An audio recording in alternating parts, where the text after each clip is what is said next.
everybody. Welcome to NorCal Sports Network. Thursday night. It's time for the Fantasy Football Hour, where we bring you the hottest takes and the hottest sits and starts, art and sits, whatever you want to call it. We've got some guys you might want to pick up on waivers and who to start. All that right here, starting right now. Welcome in, Los and Bora. Fantasy Football Hour. Maybe that's what we call this show, the Fantasy Football Hour. I don't know. We coming up with a new name. It's a new show. It's a new season. Inaugural show. Excited, juiced to do this with you boys and get some content out there and, gradually build it. So right now we're taking suggestions on names. We have a few ideas, but maybe one will pop off that will stand out. So if you build it, they will come. Yeah, we have built it. They will come. They better. That's right. Come on, man. They better. Come on. 20. We got what? 2,200 in here? 2,200 subs and growing. Subs. Over 2,200 subs and growing. So let's talk some fantasy football, guys. All right, Los, go for it. Let's get this show on the road. We're gonna direct you guys in different avenues, guys, to maybe start, maybe to look to pick up. We'll take questions in the chat. Chat, if you're in a fantasy football league and you want to win your league, go ahead and throw out a super chat. Doesn't have to be whatever, and we'll answer your questions. We'll help you win your league. You're talking to the reigning champ right here of his league from NorCal Sports. I'm sitting this year out. I decided to go out on top, like John Elway. How's that? Yeah, Dan's retired from coaching fantasy football, but he's come on here graciously with his time to be an advisory, to be able to give good advice, because the mind is still sharp to be able to, pick up players. And Lord knows there's nobody that trades more than this guy right above me. Nobody. So I'll just say this is an introduction. This is not a football show, okay? It's a fantasy football show. Understand the difference. We're not going to dissect, is Brock Purdy necessary to come out this week and in the next few weeks and earn a contract. Nothing about Shanahan, nothing like that. So it's just going to be fantasy related, stats related, matchups related. And if we can help you guys, and you know what? This is a whole show. It's all of our show. So it's a brainstorming show. So we want to hear your guys' ideas. We want to hear your guys' thoughts. We bounce it all off of each other, and we just talk shop. We just talk fantasy. I mean, it's such a growing, booming billion-dollar industry. So many people do it. So I just figured it would be a good idea to throw it out there and discuss it and have fun with it. So what are your thoughts? Introduction thoughts, Bora? Not much. I'm excited to be able to talk ball with you guys, talk fantasy. We're going to look at the schedule, look at quarterbacks, running backs, tight ends, defense, some sleepers, some teams or players that are overrated a little bit. We're just going to chop it up.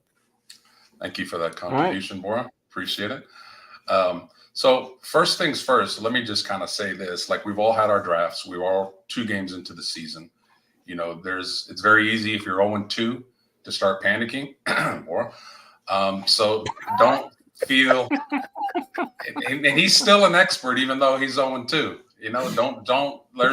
he could be putting up a lot of numbers and lose. Let's all understand, like there are some guys that are 2-0, but they don't score any points. They just luckily had to play another team that didn't score a lot of points. So our job is to try to help you, and all of us help each other score as many points as possible to increase your chances of winning. That doesn't guarantee anything, because you might go up against a monster that week, and we all know guys come out of nowhere and put up stats. So let's start off by just kind of looking at week 3 schedule.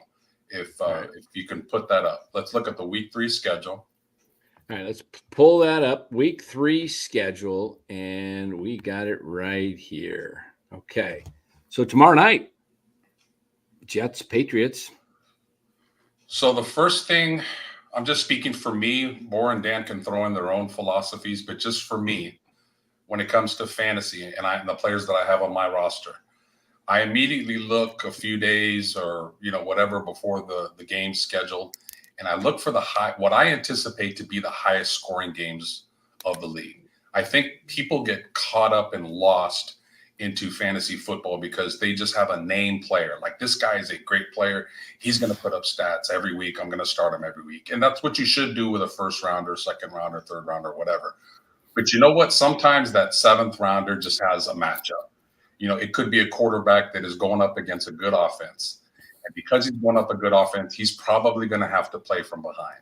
If he has to play from behind, he's going to throw a lot. That means he's going to get more statistics.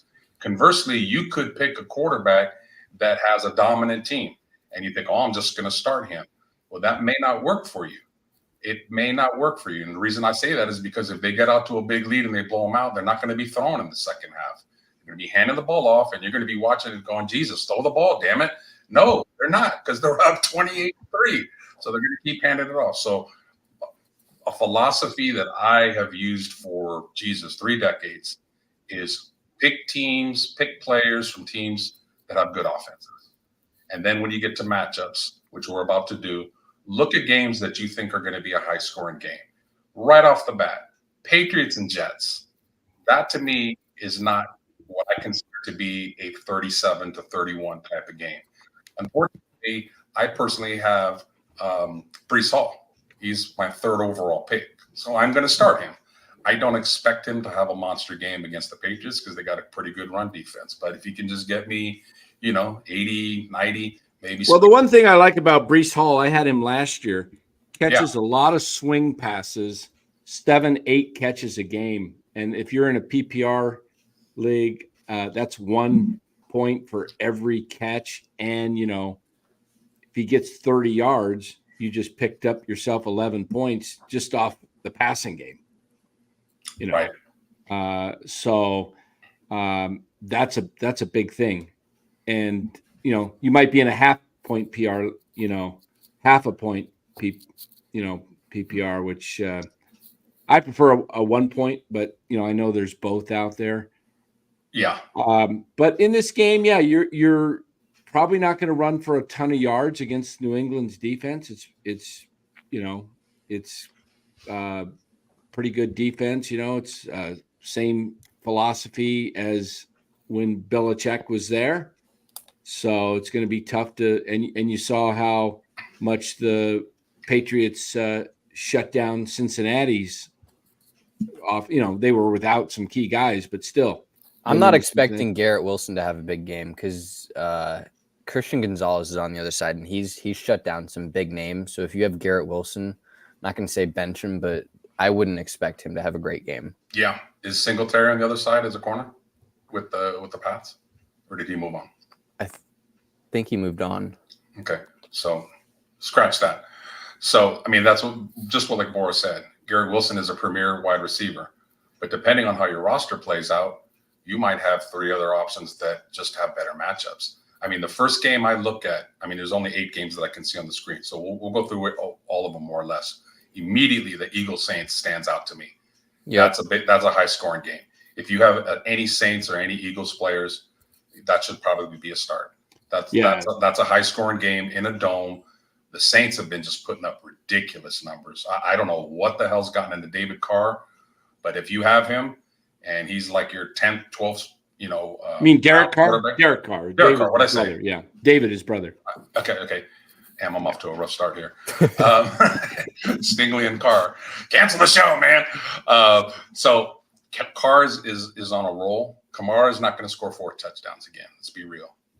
So Eagles Saints stands out to me as a high scoring game. And before I get to another game, let me just kind of say this too. Teams that start off 0-2, 0-3, they start panicking and they start getting emotional, and sometimes they let go of good players. Caleb Williams is off to a slow start. Caleb Williams, I think by week 7 or 8, is going to figure it out, and I think he's going to be a good player. Is he going to be a superstar? Probably not, but he'd probably be a real good backup. So if he's let go in your leagues, might not be a bad idea to pick him up. I have Caleb Williams. Yeah, Caleb, go ahead. I'm in a 2 quarterback league, so I have Brock Purdy and Caleb Williams as my other quarterback. Sorry you have Caleb, but anyway. Yeah, he's off to us. It's going to pay off though. I'm taking Los's All right, advice. all right. I'm not going to Let react. me give you a little bit because I'm not watching the league as tightly as I did, when I played. When I played, I would scour things, 2 hours at night after I went to bed. I would just read, and that's how I built my team. You can build your team through trades. If you have Kamara right now, and he's he's always been a good fantasy back, but after a big game, here's a little tip, guys. You can get a really good trade. If you wanted to trade Kamara and get some stuff, you might need a wide receiver, and you can get a running back that's a little bit lower down the scale than Kamara, that's still a good back, but get a top receiver. I mean, you might be able to get a Justin Jefferson from somebody who doesn't have, because there's always a couple guys in the league that think 28, 4 touchdowns, I got to have that guy. Overreaction. So big time. Play off that in a league. If you're in a deep league, you can have some fun with a couple guys that think they're getting the best player after a week. And then, because as Lo said, Kamara's not going to do that every week. And he's likely to get hurt at some point in the season too. And I'm going to say something that I consistently say no matter what show I'm on, and has to do with finance. Buy low, sell high. Sell high. Yeah. Very simple. If you're going to remember Los, damn, what's Los known for? A lot of things. But buy low, sell high. Very simple. So if you have some players that had monster games, but I don't know if this is sustainable week after week, put them out there on the market and watch some sucker give you like some really good players for it. There's always an opportunity to take advantage of suckers in your league. The man 2 guys ahead on top of me knows that all too well. He makes a lot of trades and well, he knows the pulse of some people, the emotions of some people, and hey, that's what the league is all about. It's when it's you're by yourself. It's win at all costs and do what you got to do. So there might be opportunities to get players that other people are willing to already write off after week 2. So let's keep going down the list. Yeah, just to give you an idea, my son, who's playing this year in his own league, he was able to trade before last week. He picked up CMC, and because he's injured, someone didn't want him, and he was able to get Justin Jefferson for Alan Lazard, or not for Alan Lazard, for Kyrene Williams and Keenan Allen. So he got a huge receiver in Jefferson, and he also has already Jordan Mason. So now he's got CMC and Mason. And so when CMC does come back, and he had Cooper Kupp. So he lost a little bit of injury last week, but when Kupp comes back, he's got Kupp and Jefferson. Your wide receivers are your key players in fantasy. You want to have high scoring wide receivers, guys that get points. Could we move the screen down a little bit? Who are the Browns playing? No, the other way. Okay. Right there. Yeah, right there. Browns Giants. Okay. Browns Giants. Okay, so Broncos Buccaneers. That's not a high scoring game. Now I'm going to kind of shift on you, so bear with me. I wanted Tampa Bay's defense, and on a waiver claim, but I'm 2-0. I had the last pick, so they were picked up before I can get them. Guys, when it comes to defenses, my philosophy has always been I never draft defenses too high. You could have the best defense in the league. If they're playing a good offense, you're probably not going to have a good week that week. I would rather have a middle-of-the-road defense that's playing a shit offense that turns the ball over a lot. I like Bo Nix, but Bo Nix might not be a good player until 2025, 2026. Right now, he's struggling big time. And Tampa Bay's got a good defense. They like to blitz. That might be, if you have Tampa Bay's defense, that might be an opportunity to get you some points and get some turnovers. So for that game, that's the one that stands out. The Buccaneers defense kind of stands out for me. As we keep going along, the Giants and the Browns have one of the best defenses in the league. And that's another opportunity for their offense. I do not believe in. I do not believe in Deshaun Watson at all. any of their playmakers. Just kind of wait and see until they can prove it. But that is another opportunity for a good defense, possibly to do some things against the Giants. Guys, does anything stand out for you for these 6 games before we scroll down and move on to the next group of games? A lot of low scoring games that I'm Yeah. going to predict. I mean, Eagles Saints, you said it, is probably one of the only games in this 6 slate that's going to be a high scoring game. I mean, Patriots Jets, I'm not expecting a high scoring game. Giants Browns, nope. Packers Texans with Malik Willis and Will Levis, I don't think so. And then Broncos, you just hit on that with Bo Nix. I mean, there's not a lot of good quarterback play right now. Right. And there's not a lot of good O-line play. What's the word out on Jefferson? Is he going to be full strength to go this week? He's day by day right now. Day by day. Okay. That's what I saw. What do you guys think of that Vikings-Texans game? Vikings came out and played the Niners D real well. The Niners, to me, have a little bit of a predictable defense. I think Stroud and Houston's defense offense is better. So I wouldn't immediately just think, oh, the Vikings shut down the Niners, they're going to slow down the Texans. I don't think so. I think Houston is another team that can put up some numbers there against the Vikings. I would play all their playmakers in that game. Although they are a good team, but don't they run the same Shanahan system? The only difference is Stroud can throw the ball downfield. Exactly. The Niners don't throw the ball downfield. I mean, when I mean downfield, I'm talking about Sam Darnold throwing what he did to Jefferson over the top 50, 60 yards. That's not in the Niners offense. It just hasn't been. So Stroud, Tank Dell is a guy to keep an eye on. He's got off to a slow start. Diggs and Nico Collins are getting a lot of the love right now. So if you have Tank Dell, don't necessarily give up on him. That guy could explode at any given moment, and this might be the game that he does that. You know what I was considering doing is and I was thinking many strategies to draft when I was drafting. I was thinking of just going full Texans offense with just CJ Stroud, Joe Mixon, Diggs, Dell, and Nico Collins as my main offensive guys. I mean, you said it earlier. Just focus on good offenses. Don't just look at the defense or who they're playing, but just trust good offenses to produce. And I mean that's a great strategy to use. Just trust the offense. Right. And trust the offensive coordinator, trust the game plans, kind of know, look at a game and kind of see how the game in your eyes is going to play out. Like, is it going to be a back and forth game? Is the bad weather involved in the game? See how a game plays out, and that's going to tell you and lean you towards certain players to play. Because let's face it, when it comes to fantasy, we have our core guys that are going to be in there every week, no matter the matchups. But there's always the other 4 or 5 guys or defenses. We're not even going to talk kickers on this show. That's ridiculous, whatever. So you have to lean and see which matchup is the best matchup for you. Any thoughts, Dan, on the Packers-Titans game? Anything stand out? Yeah, I would just say right now, Christian Watson is healthy. 2 years ago, his rookie year, it was a breakout. Receive him again this year. So if you've got Christian Watson, he's a guy that's going to get you points because he scores TDs. They like to go to him, and they like to go to him in the red zone.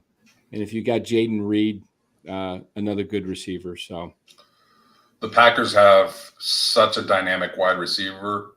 Oh, they got four good ones. But if you have one of them, it's like eeny, meeny, miny, mo. Like one guy is going to have a good week, and the next week could be a good guy. To me, and that's why I drafted Jordan Love, is I wanted the quarterback that had all of those options to throw to. But of course, he got hurt, and he's now week to week. So Packers wide receivers, kind of a hit and miss if you have them. So let's scroll down to the next group of games, guys. Yep. Oh, great. We've got. We were at the Bear. What were we at the tight? Right there, right? Yeah, right there. It's perfect. Okay. So out of these games, these 6 games, I think Lions-Cardinals stands out to me as the only one that could be high scoring. Yeah, You the know, Bears. I agree with that, but I'm just gonna say I'm not holding out hope, but I'm watching the Panthers just because they're making the quarterback change to Andy Dalton, and Andy Dalton came in last year. I think he had one game and he threw for like 350 yards. They're going to be throwing the ball with Andy Dalton, and they still have Adam Thielen, and the receiver they got from Pittsburgh. I'm blanking on his name, but he's pretty good. So they have a decent receiver room. It's not good. But Andy Dalton's going to be throwing the ball, and he's going to be airing it out. Who'd they get? Did they get Deion Johnson, or who'd they get? No, he was on Pittsburgh the past couple years. I think I know you're talking. It's not Pickens. It's not Deion Johnson. Yeah, I know you're talking about. But Deontay Johnson. Deontay Johnson. Didn't I say that? Didn't I say Deontay, or did I say Deion? You said Deion. Oh, I meant Deion. Deion Sanders. Come on, man. Yeah. All right. So, all right. So we got which games we covering now? By the way, really quickly hitting on that Panthers Raiders game. Brock Bowers is a force. Young tight end for the Raiders. Sometimes you just need to see a guy and just see what he can do. And again, he has to be in the right system. When it comes to receivers and tight ends, you got to have a quarterback that gets it to you. Gardner Minshew is underrated. He's a gamer. You know, he's not going to put up overwhelming stats, but he's not going to hurt you either. So Minshew, if you have him, depending on who your other quarterback is, may not be a bad play. Panthers defense is not all that. Brock Bowers is a stud, in my opinion. Devontae Adams is interesting. Like, he still looks like he's a playmaker, but looks to me like his skills have gotten just a little bit less. So we'll see on that one. But to me, the Lions Cardinals are the game that stands out. The Lions are coming off of a loss. They're playing a team in the Cardinals that doesn't have the best defense, but has a good offense.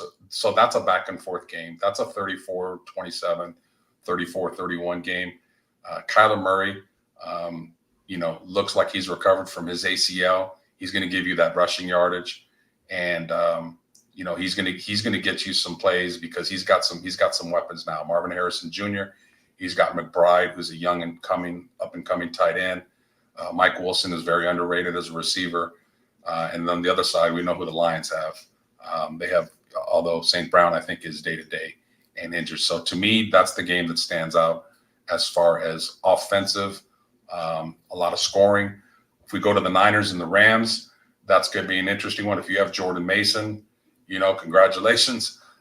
He's probably going to get all of the carries because backup running backs do not carry the ball in the 49er system. I'm not going to talk about that. I promised I wouldn't. So Jordan Mason is a stud. He's going to probably give you over 100 yards and maybe 1 or 2 touchdowns. But I'd like to see him catch the ball a little bit more. When I watched the All-22 film, I saw him open a lot, and Purdy didn't get him the ball because I don't know if they quite trust him as a drop-off. But, if you're open, you're open. Yeah. As far as the Rams goes, they are so beat up. But I tell you what, they're 0-2. They're a desperate team. They can't go 0-3 because 0-3 teams have a very hard time making the playoffs. Stafford is, let's face it, guys, last week the Niners went up against some backups on the Vikings towards the end of that game. The Niners had their number one defense out there, and those backups beat the Niners starters with Sam Darnold. Stafford is a better quarterback, so whoever is coming in for the Rams, don't just poo-poo them and say they're not going to do anything. Niners are probably going to be ahead. Rams are going to be behind. They're going to have to throw to catch up. So if you have some backup receivers, that might not be a bad play on the flex. Los, you know who I picked up yesterday? Yeah. Tyler Johnson. Yeah, good he's the Rams receiver. His snap count in week 1 was 65%. Last week it was 87%. So I mean, I don't know if he's going to be their one, but he's 26. He seems like Stafford trusts him. So the Rams receivers could get a little interesting because Kupp and Puka are out for at least 4 weeks. Yeah. So Stafford's going to need to throw to somebody. He's got to throw to somebody, exactly. And I love that. See, that's the kind of move that you made. Again, this is a guy that is not on anybody's radar. If you look down all the experts' rankings, he's probably way down there. But they got to throw the ball to somebody. And right now, he's probably going to be their number one option. They're probably going to be playing from behind. So do you care about if a guy has high stature? No. All you care about is at the end of Sunday's game, he's giving you 7 for 105 and 1 touchdown. And you can thank Borrow for that. Mm-hmm. So you're welcome, props. everybody. Yeah. What was that? Tyler Johnson, you said? Yeah. Tyler Johnson. Robert Duvall has a question, and let's take it, guys. Yep. Is Ray McLeod for the Falcons worth a pickup against Kansas City? No. In my opinion, I would say no. Not against the Kansas City Corners. Again, we're talking about how do we think a game plays out. So again, I could be completely wrong. Nobody's right, nobody's wrong. We're all in here to just kind of give opinions. My opinion about that game is the Falcons' game plan is going to try to keep the ball away from Mahomes. And it's going to be a lot of running. It's going to be a lot of running the ball, a lot of short, balls. Kyle Pitts might maybe have a big game because he's a safety valve. Kansas City has a very good defense. So, Kirk Cousins is not going to have a lot of time to throw. So I don't think McLeod makes too big of a difference and is not worthy of a pickup, in my opinion. But what do you think about that, guys? I'm of the same notion. I wouldn't think he's the breakout guy. Pretty tough to get separation with those corners with KC, and but we'll see. What do we got? Chargers Steelers next, or Chargers Steelers? Not much to say about that game, really. Harbaugh's likes to run the ball. J.K. Dobbins is a guy that was probably not highly drafted. Probably could get him in the 6th to 8th round, and they're feeding him the ball. He is the number one option over Gus Edwards. So J.K. Dobbins is definitely, if you have him, I don't care if the Steelers have a good defense. He's going to touch the ball a lot, and he's a must start, in my opinion, on that one. The Dolphins-Seahawks game is kind of odd because I have Jalen Waddle. And I don't know, frankly, if I'm going to start him because I don't know who the hell the quarterback is going to be. I don't think it's going to be Tua. It's going to be he's out. He's on IR. He's out. Skylar Johnson. Okay, so I don't know. Well, help me out, guys, in the chat or Boren Dan. Like, what do you know about Skylar Thompson? Does he have any kind of potential? Skylar Thompson. No, he's he was like a 7th round pick, I think, a couple years ago. He's just been the Dolphins are in trouble. They need to go out and find a quarterback now. You know who I'm pretty sure they signed? The Huntley, the Ravens backup. Who I like him. I'm pretty sure they signed him. I'm gonna double check that, but I'm pretty sure they signed him. I don't know if he's gonna start, but I like him. I had him a few years ago when Lamar Jackson went out, and he plays a lot like Lamar Jackson. He runs, he gets you rushing yardage. He's pretty accurate. So do we want to put guys? Dolphins. Do we want to put guys that are trying to deceive people into finishing in last place? Do we want to put these guys in timeout or what? Guys that make comments like this, pick up Bo Nix while you can. Do we want to? Oh, I don't know about that. Picking up Bo Nix, that warrants a warning. That's a warning. Yeah. That's a warning. One more time, guys that try and come in here and throw people's fantasy teams into the muck and mire. Yeah, we'll put you in TO. Yeah, Nix is definitely a Bo that does not know football. Let's just leave it at that. So yeah, Dolphins players, Tyreek Hill, that's tough. If you have Tyreek Hill, you just got that joke. If you have Tyreek Hill, he's a top 5 player. You're probably going to play him. Being a first-time starting quarterback at Seattle with that noise, and they have good corners and good secondary, I would be surprised if Tyreek had a good game. He might have an average game, so just kind of keep that in mind. I'm not saying bench him. I'm just saying that keep your expectations at a minimum there. Bears, Colts. Bears have a very good defense. From what I've seen, they have playmakers all over the place. So that being said, if you have Anthony Richardson, boy, that guy can sling it. He's got an arm. He can run. That is, you start him every week, no matter who is on the other side. I like the Bears defense, though. I think the Bears defense is pretty good. I picked them up since somebody took Tampa from me. The Bears were out there, and I picked them up, just not for this week's matchup, just for the long haul. I think they're going to be good. So let's scroll down to. Oh wait, we didn't cover Lions Cardinals, did we? Yeah, we talked about it a little bit. That's the highest. That's the highest scoring game. Yeah, absolutely. That one you want all in your that guys. Group. Yeah. All your guys playing in that group. Okay. Yes. So the remaining games we have. Okay, is that just those 4? Let's go up a little bit and get rid of week 4.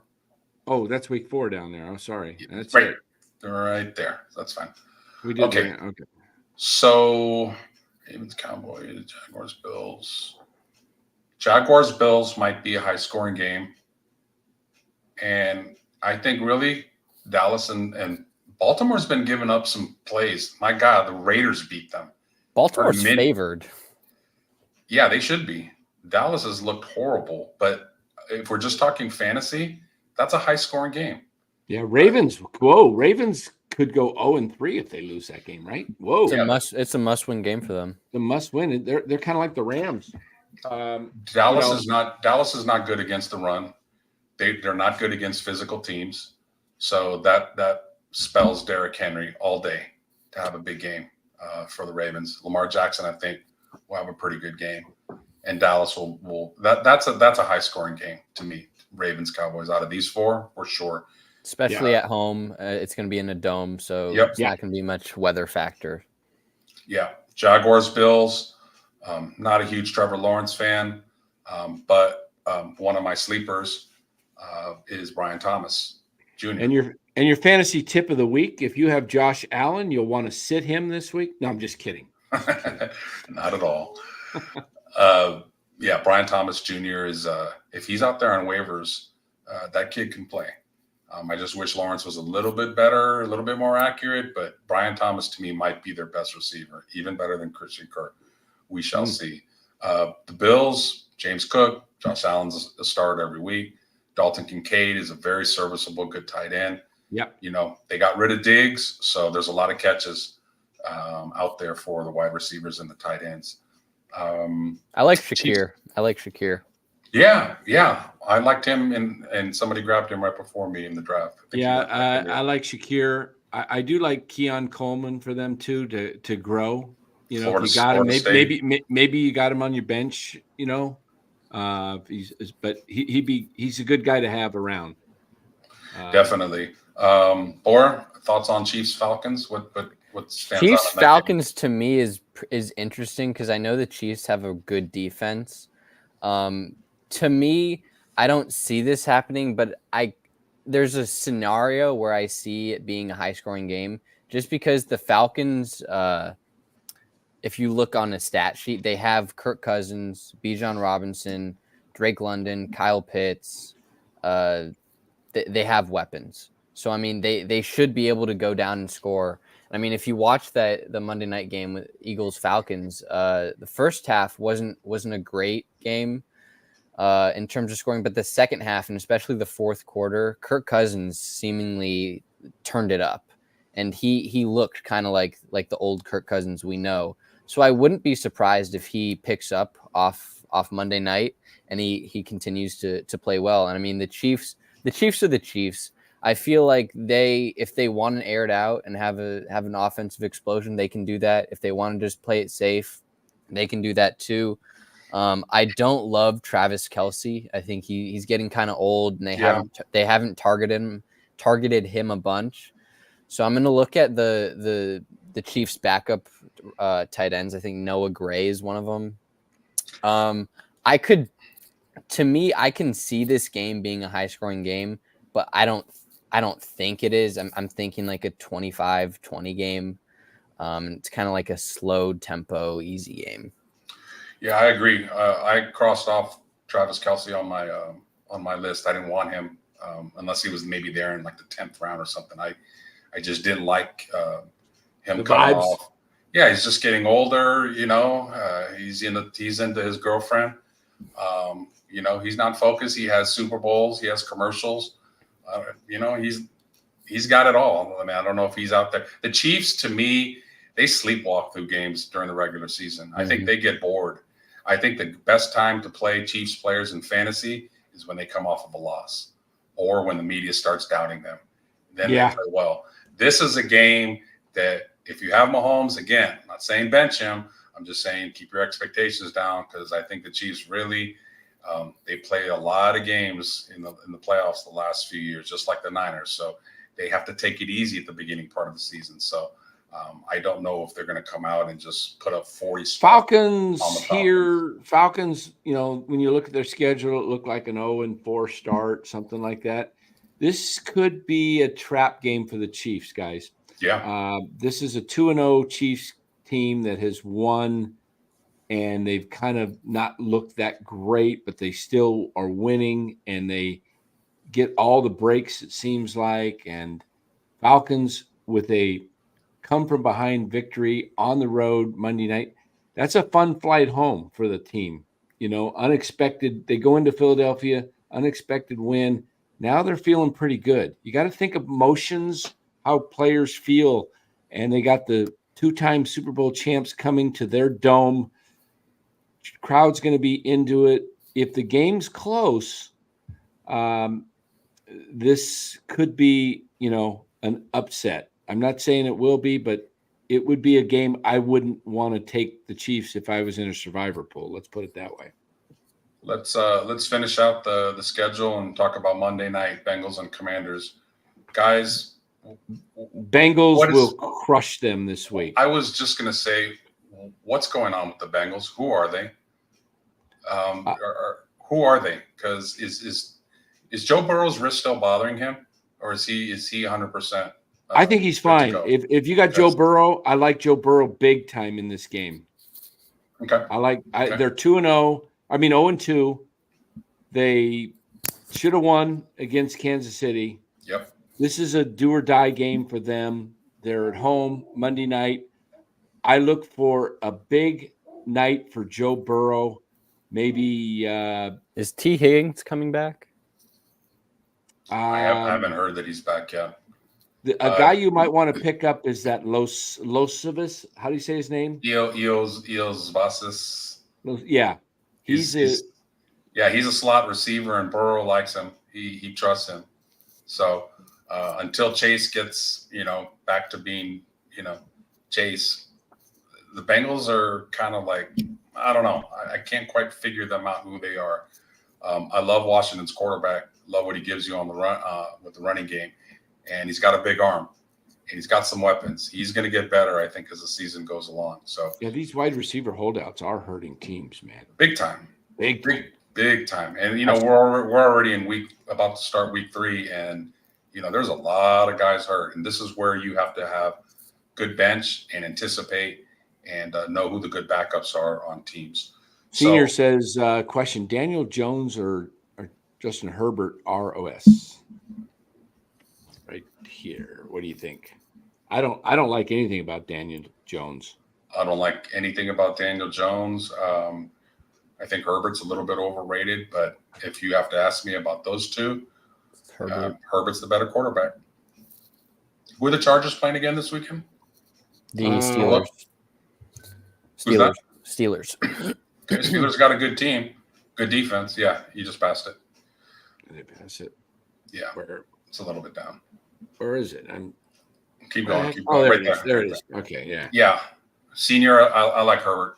I like Herbert over Jones. I know Jones can give you some running ability, but Herbert, I don't think either one's going to have huge games this week. And when we get to the rankings here in a minute, both of them are probably going to be outside the top 10, I would guess. So I think we're done with the schedule, guys. Why don't we go on to our rankings? We're going to start off with obviously quarterbacks.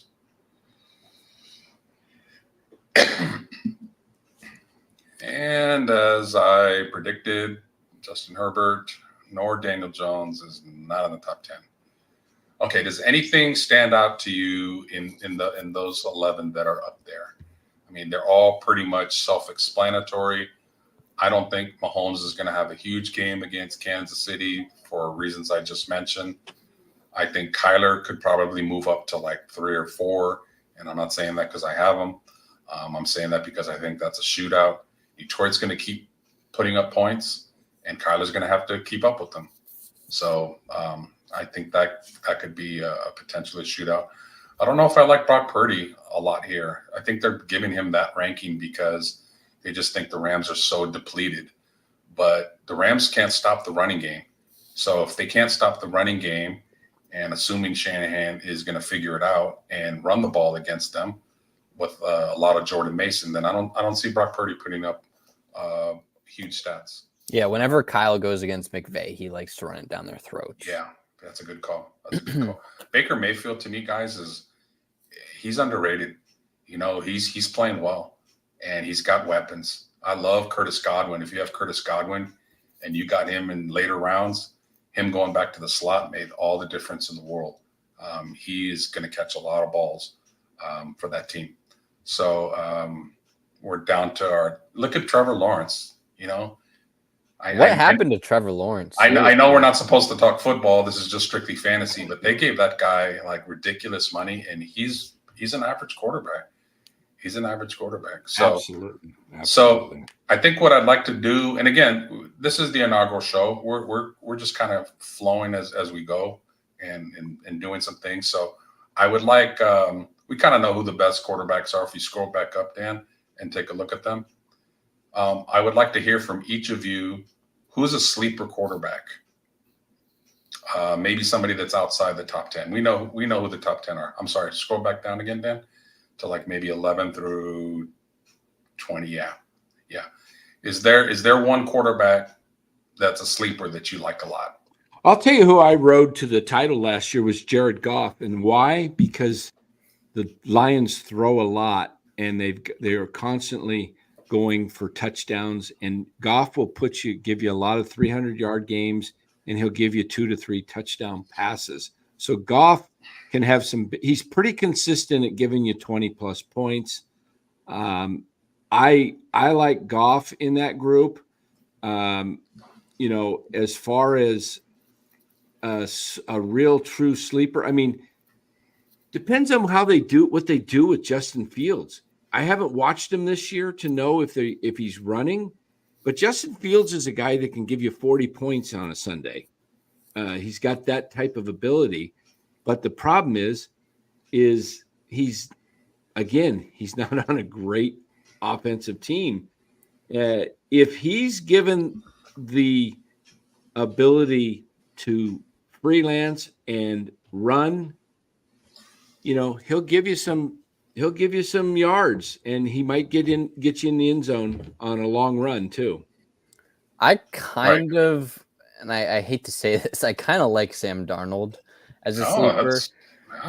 He's had 2 pretty good weeks, and he's the starter in Minnesota. He's not going to get benched for Nick Mullins, I think his backup is.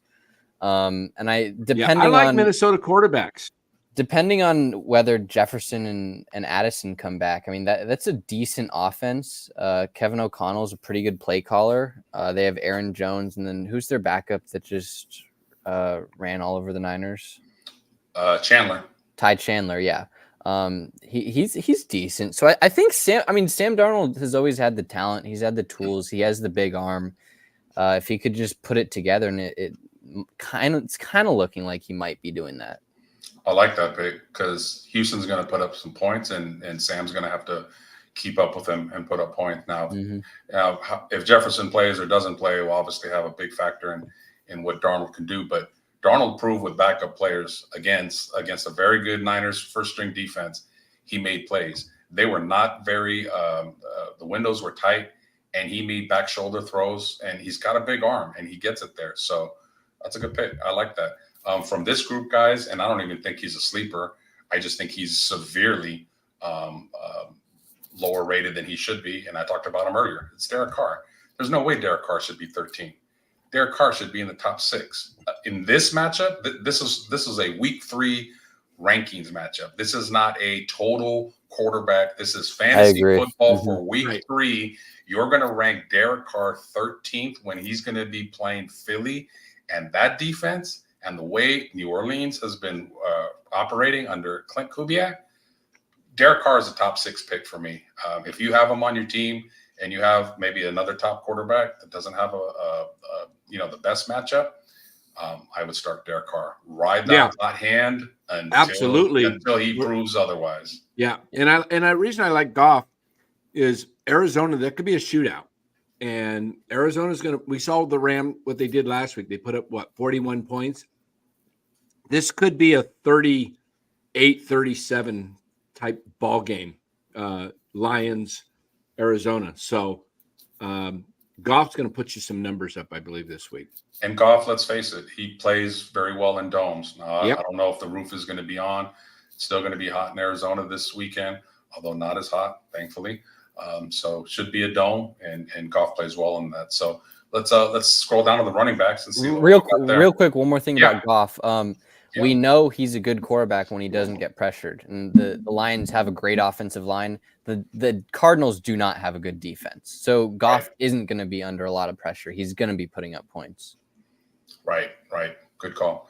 Okay, let's scroll down to the running backs. Let's see what we got there, and let's look at our top 12. Okay, and Breece Hall. I'm shocked they have him number 1 against a pretty good New England defense, but I guess looking at the other map, I would have Barkley maybe a little bit higher. Jonathan Taylor against that Bear defense. It's a good Bear defense, man. I think he'll have an okay game. Who's asking in the chat? Anton Montes is asking about Josh Jacobs or Kyren Williams. Well, the fact that Josh Jacobs is banged up a little bit and it's got a questionable mark, and Tennessee has got a pretty decent defense. I know the Niners on paper supposedly have a good defense, but they haven't been stopping the run exactly. Like Bora alluded to, Ty Chandler just went off on them. So to answer your question, I don't know, you chime in, guys, what you think, but Kyren Williams has got off to a slow start, and I think he plays well against the Niners this week. I kind of like both of them just because Josh Jacobs is going to be fed. The Packers are not trusting Malik Willis to throw the ball 30 times. It's just not going to happen. He's not that type of quarterback. He's super raw. So they're going to be absolutely just pounding the ball with Josh Jacobs. And I don't know how many carries he got last week, but it was a lot. He got a lot of yardage. He had a great week. That's partially probably the reason why he's questionable. But at the same time, Kyren Williams, like the Niners defense, in my opinion, and Los, we'll get on this later when we do a Niners show, is the weakness of the defense is the running game. I mean, Kyren Williams is gonna have. I think Kyren Williams is gonna have a pretty decent game. The thing though is the Rams are gonna be playing from behind, I think, and Kyren Williams will take off some of the dump offs from Stafford. So if it's 0.5 PPR. I don't know if Josh Jacobs takes many passes out of the backfield, but if it's 0.5 PPR, I mean, I haven't played 0.5 PPR, so I don't know how valuable. Yeah, I play that, and those catches add up.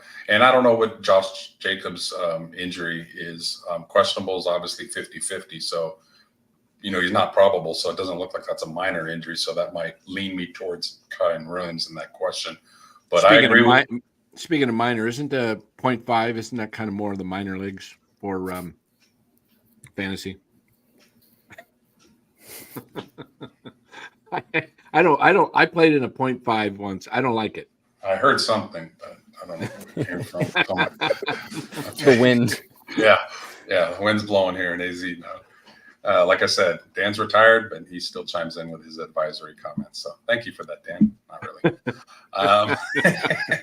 So I agree with you, Bora. I think Kyren Williams, if he does put up stats, I think it's going to be more on receptions because with 3 backup linemen coming in for the Rams and against a good Niner defensive front, I don't think he's going to have a lot of time. I think he's going to have to dump it off quite a bit. So hope that answers your question, Anton Montes. Thank you for showing up. Please tell your friends to show up next week. Okay, so let's go down to the second tier of running backs. And again, like same question that I had for quarterbacks, is there, and we can scroll down even maybe a little bit more past Mixon, because Mixon is questionable. Anybody stand out here from the second tier of running backs? I can't believe James Conner. James Conner against Detroit. James Conner's physical. It's a physical running back. Yeah. I kind of like Derrick Henry. I think, I mean, you said it earlier, Los. You think that could be a high scoring game. I mean, the Ravens running game hasn't been all too fluid in the first 2 games of the season. I expect them to start to pound the ball with Derrick Henry and really start to utilize the read option with Henry. And I mean, that the Dallas defense last week did not look good against Alvin Kamara. I mean, they got absolutely gashed. Yeah. Derrick Henry, a lot of people might say he's still washed, but he still has something in the tank. He's still a big back. So I'm looking at Derrick Henry. I'm looking at J.K. Dobbins. I can't believe he's 21.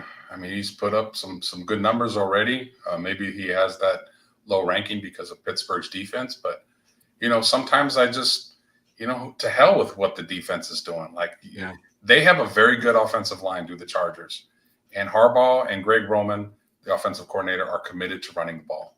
So they're going to keep pounding away at that Pittsburgh defense. And I think Dobbins has a top 10 performance this week. So I like him as far as a sleeper. Can you scroll down maybe a little bit more to maybe some real deep sleepers? Because when it gets to running backs, we obviously can start more than one.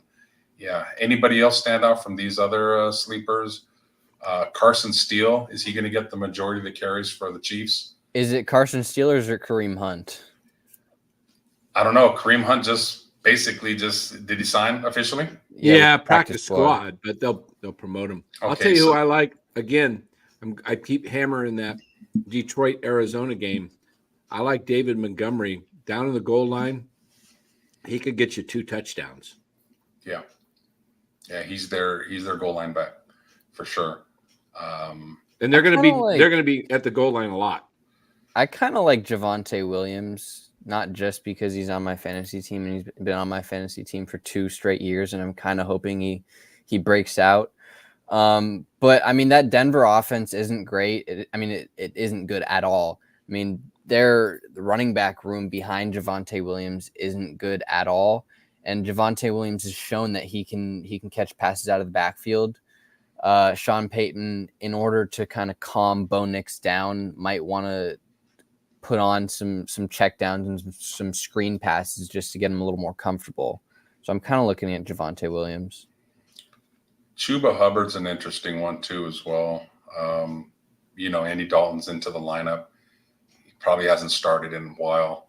And when you have a quarterback that hasn't played in a long time, and the Raiders, they have a pretty good defense. Max Crosby is an absolute stud. Love him. But, they're a middle of the road defense. New quarterback, check downs, again, might get a lot of points on the receiving end from Chuba Hubbard. So can you scroll all the way to the bottom there? I want to see. If you're Ryan would like you to pick up Jaleel McLaughlin, and he would. He's a Denver. He's to the Broncos what Dave Fleming is to the Giants, or I should say Hunter Pence.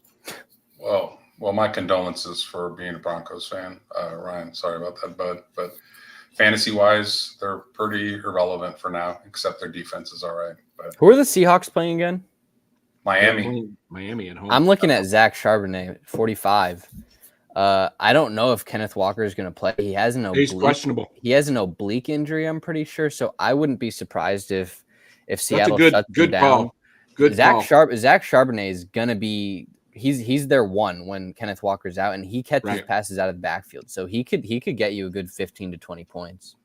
Yeah, definitely. All right, let's move on to wide receivers. What do we got? A lot of wide receivers dinged up. So these guys kind of stand out. I don't think there's no reason. Let's kind of focus on the second tier receivers. Chris Godwin at 14. You said you like Chris Godwin. I like Chris Godwin a lot. He's above Mike Evans, who I have. And Godwin's just going to get more targets. I think Evans gets more touches in the red zone. He's a bigger receiver. Drake London might have a good game against Kansas City. If Atlanta has to play catch up and throw the ball. Although I think, like I said earlier, I think they're going to try to play ball control and run it a lot. Malik Neighbors is a hell of a wide receiver. Yeah, but I don't like him in this matchup because Cleveland's got a nice secondary and a good defense. Again, I could be wrong there, but that's just what I'm thinking and seeing. I don't like the player as much right now, Keenan Allen, but I don't know. I mean, he's questionable, so I don't know if he's going to play. But Keenan Allen would be Caleb Williams' kind of cushion. I mean, he could be his support. Caleb Williams hasn't had a good start to the season. DJ Moore hasn't had a great start. I don't even know who their other receivers are. But Keenan Allen hasn't played yet, or he might have played week 1. I don't know. But he could be that kind of cushion for Caleb Williams, just to kind of get him in rhythm on third down, just to be a little support. Yeah. Let's keep scrolling down a little bit more. Right there. Thank you. Rashid Shaheed, New Orleans, is off to a good start. Mm-hmm. Now, sometimes you get guys can get overhyped because they get off to good starts and people pick him up and think that's going to be the case every week. I think this kid's going to be consistently Carr's deep threat, and he's going to be his one of his go-to receivers for sure. And he's in a good offense. So Shaheed at 27 is good value. Your boy Deontay Johnson at 32. Carolina, again, Andy Dalton, don't know what we're going to see. Xavier Worthy is the fastest guy in the league, possibly. But to me, he's a little bit like Tank Dell. He'll go 3 and 32 one week, and then he'll go 7 and 147 and 3 touchdowns the next week. You want consistent players on your fantasy team. If you have guys that are just, these high ceilings, they're going to lose you some games because they have too many, poor games. You want somebody, you're going to have your superstars that are going to get you a lot of points. The rest of your roster needs to be at least getting you 6, 8, 10 consistent points every week. So to me, guys that are your third receiver or your flex, they should not necessarily be guys that are going to be catching 70-yard bombs and making big plays. They should be guys that at least are possession receivers and getting you 5 to 7 catches and at least getting you some points, because that's the difference between winning and losing a lot of times. Brian Thomas is my guy. I love him at 37. Physically, I think he is one hell of a receiver, and he's only going to get better. So that's a sleeper to me. Go ahead, Los. What do you think of Terry McLaurin? Because I had Terry McLaurin to start the season, but I traded him away because I don't love the Washington offense, just because they're committed to running the ball with Brian Robinson and Austin Eckler and Jaden Daniels. I don't love that offense. What do you think of Terry McLaurin? I like McLaurin a lot. When Ayuk was being thrown out there, I would have loved the Niners to have traded and gotten McLaurin and some draft picks with him, because I think in the right offense with the right quarterback, I think he's a hell of a player. So I like him a lot. Do you think he's in the right offense with the right quarterback? No. I think Washington doesn't have an identity yet. They got a young quarterback that's running more than he is throwing. And like you said, they're committed to the running game. Juwan Jennings might be an interesting start if you have him. Yeah. Obviously, there's a lot of catches to be had with CMC out, with Debo out. Everybody. I don't know. Yeah, that's a good pick. Juwan Everybody's Jennings. thinking Ayuk is just going to automatically be the number one target, and he may. I don't think he's 100% in shape yet. I think he will be maybe by week 5. So don't be surprised if Juwan Jennings has a pretty good game. And if you have, and we're about to get to tight end, and we'll talk about that. But I think a guy that might not even be on the radar, you might look to, that might get you more catches than you think this week. Is Chris Conley. Chris Conley. Okay. That's a good call. I like Conley. Played well in the Super Bowl. Yeah. I don't know quite frankly, why he's not used more often. He's a professional. He's a veteran. Kyle loves veterans, so I don't know why he's not in there more. I agree. When do you think Cowing gets run in the offense? When Kyle trusts him. Yeah. and he used up his mulligan already on the punts. Yeah, So that's true. He may be in the doghouse after that. Number 46 is Boris guy, Khalil Shakir. I love that player. 46 is way too low. 46 is way too low. That's ridiculous. Jacksonville does not have a great defense, especially their secondary. Secondary is very average. I think he is their number one receiver, quite frankly. Josh Allen is an elite quarterback. So if you have Shakir, he should be in your lineup for sure. All right, let's move on to tight ends.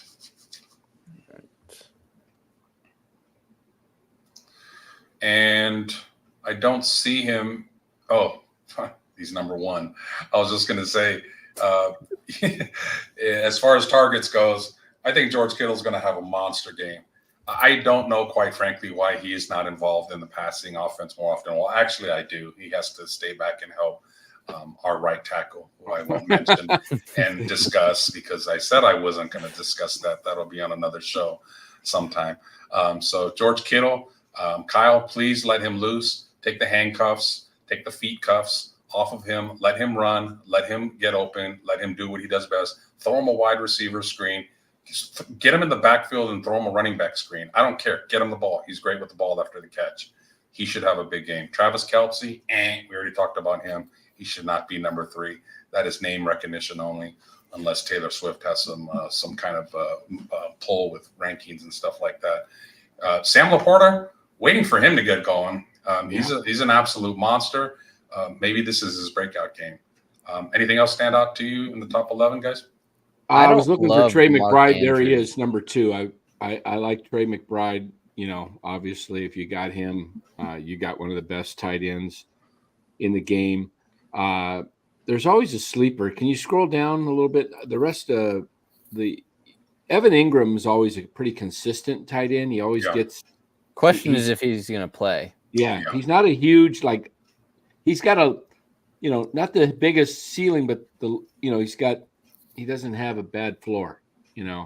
Jake Ferguson is going to play. I have friends in Dallas, and I do have Ferguson on my team. So poor team. Colby Parkinson is way too low, I think. Without the receivers, Colby Parkinson is a guy that they loved. I personally took a flyer on Hunter Henry. He seems to be Brissett's favorite target. He had a big game week 2, so let's see if that kind of carries over. But my starter is Jake Ferguson of Dallas.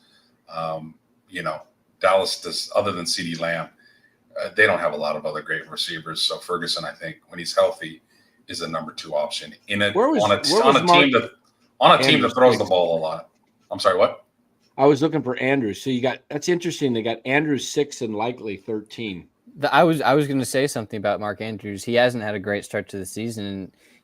With him and Likely kind of sharing the tight end targets, I don't love him. I mean, to me, every Baltimore receiver or tight end is going to be a little inconsistent just because they have Lamar Jackson, who runs a lot, especially now that they have Derrick Henry. So I think they're going to be running the ball a lot more.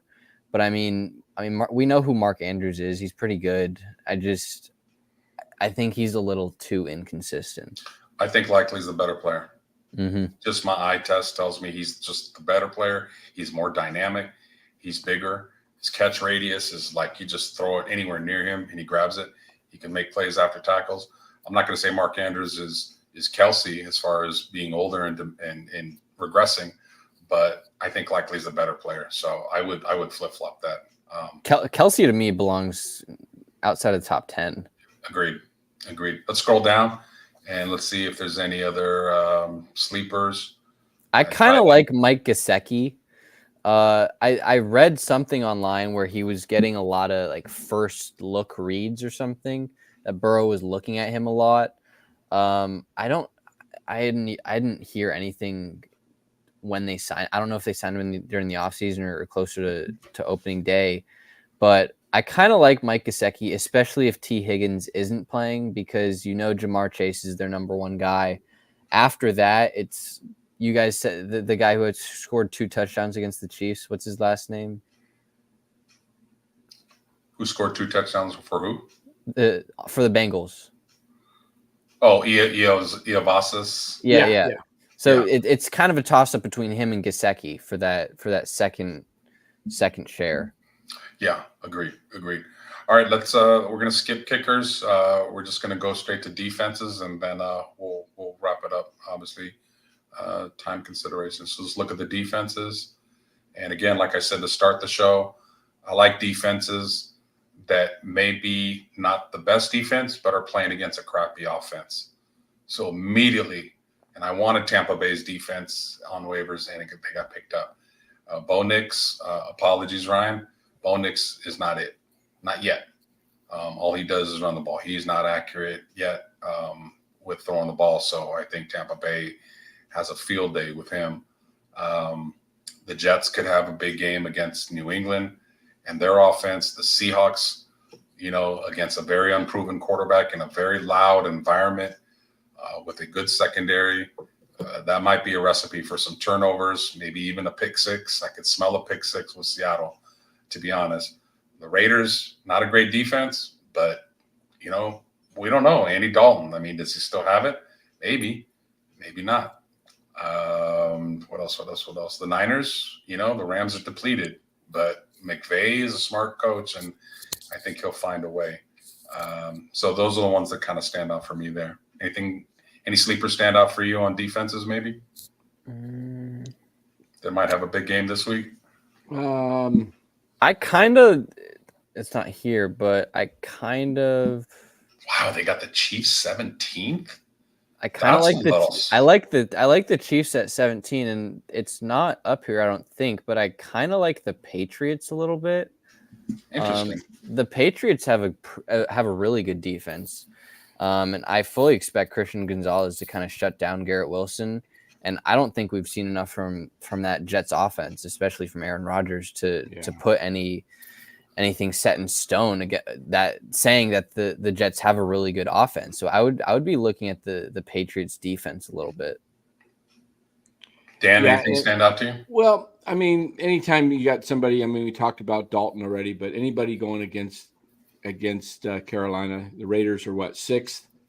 I think they might even be a little higher. The Raiders last year had a lot of I streamed them a lot toward the end of the season, and they got me a lot of 20, 25-point deep games because they were a turnover machine. They had picked off a lot of balls, and with Max Crosby, a lot of sacks. You get a lot of sacks with the Raiders. So I would think if you could pick up one of the things, here's a tip, and it might be a little early, but just remember this if you're watching. When you are, it's a little early in the season, so it's hard to predict. But once you get past week 8 to 10, and you are getting ready to get toward the playoffs, and you see that you're got a pretty good record and you're going to get in the playoffs, start planning as you get 3 weeks out of the playoffs. Start picking up a defense or two a week ahead that's going to play crappy teams, and you can position yourself for the playoffs. And you got to do it a couple weeks before because you want to be ahead of the guys instead of behind. But you can't do that. You can't waste picks if you're fighting for a playoff spot. If you secured a playoff spot and you're around week 10, 11, 12, probably around 12, start picking up that defense for your playoffs. Your playoffs start week 15? Week 15. Yeah. And read. Do a lot of reading because there's charts out there that'll actually chart you who the weakest offenses are, and they'll show you a chart that will show you who to pick up. So, but that's later down the road. But just for a little tip to be ahead of the game. Oh, it's a long-term good strategy for sure. Mark Graves, thank you for picking the unanimous choice for number 1 defense as your choice. We appreciate that suggestion. Across the board, they're number 1. I'm just teasing you, but hey, this is an interactive show, guys. It's not just about the 3 of us talking and giving our opinions. As this fantasy channel hopefully grows, we get more and more people. Please, everybody that's in here, thanks for coming in. Again, this is our inaugural show. And please let other friends and family members that you have play fantasy football on every Wednesday at 7 p.m. Thank you for that music. I'll talk a little bit louder. I'll turn it down a little bit. I just had to move it. Yeah, it starts. There we go. Yeah, definitely. So, any final words, guys? Oh, let me say one last shot. So I teased Boro about starting off 0-2 already this year, but this guy started off slow last year in our league, and he came on like gangbusters towards the end of the year. He could not lose. So if you think Boro doesn't know his fantasy stuff because of that, you would be wrong. Slow starter, fast finisher. That's right. Right. So we'll be back. We'll do this show every Wednesday night at 7. We may adjust it when baseball season ends in a couple weeks, and we may push it back till 8:30, just because we know we get more people later on. We got a Giants post game coming up right now in about 2 minutes at 8:15. So if you're watching this, move on over to the new link for the San Francisco Giants post game. So we only got another week of Giants baseball. So probably in 2 weeks, we'll move this thing back a little bit. Okay. So everybody have a great night. Thanks for joining. Hit the like. Hope your team wins this week, and make sure you hit that like button. Get that like button out, because it'll push this out to more, and we'll get this fantasy show going. All right. We'll see you next week. See you guys. All right. Yep.